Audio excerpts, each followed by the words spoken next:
Psalm 47 begins with a call to worship that rings across the nations. O clap your hands, all ye people, shout unto God with the voice of triumph. Psalm 47, verse 1. O clap your hands is not a suggestion, but a command. The clapping of hands expresses joy and celebration. It is a physical act of worship. All ye people defines the scope of this command. This is not directed only at Israel, but to all nations. Every tribe and tongue is summoned to worship the Lord. Shout unto God intensifies the call. This is exuberant praise. With the voice of triumph explains the nature of the shout. It is a cry of triumph. This verse establishes the tone for the entire psalm. Worship cannot be restrained. Verse 2 provides the reason for this praise. For the Lord, Most High, is terrible. He is a great king over all the earth.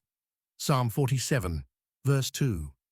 The word for connects this verse to the previous command.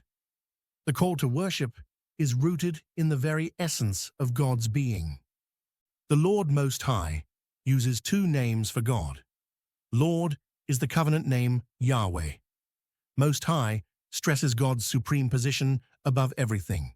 He is the highest authority. No one stands above him. Is terrible describes God's nature. The word means to be feared and honored. It inspires reverence. God's greatness should produce awe in every heart. He is a great king, states God's role. God is not just powerful, he is all-powerful. Over all the earth defines his kingdom. His reign is not limited to Israel. Every nation falls under his authority. God is not one king among many. He is the king above all kings. Verse 3 describes God's actions on behalf of his people. He shall subdue the people under us, and the nations under our feet. Psalm 47, verse 3. He shall subdue speaks of God's military action. The word means to bring into subjection or to conquer. The people under us refers to the nations that opposed Israel. God fought for his people, and he gave them victory over their enemies. And the nations under our feet uses imagery of complete conquest.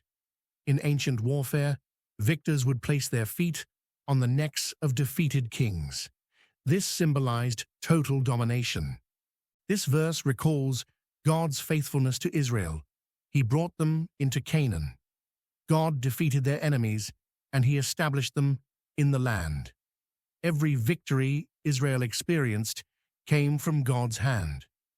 This verse also points forward to the ultimate victory of God's kingdom. Christ will subdue all nations, and every knee will bow before him.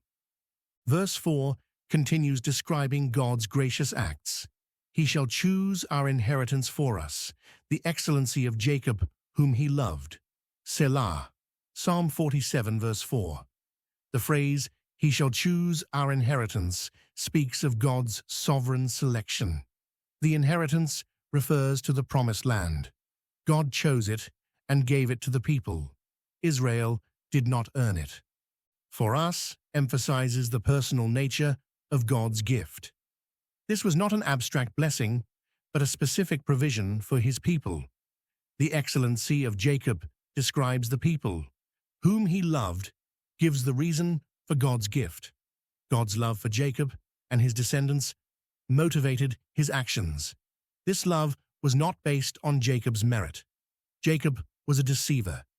Yet God loved him and chose him. Selah marks a pause for reflection. The reader should stop and acknowledge God's sovereign love and gracious provision. This psalm describes God's universal kingship and his love for his people. It calls all nations to worship the one true King.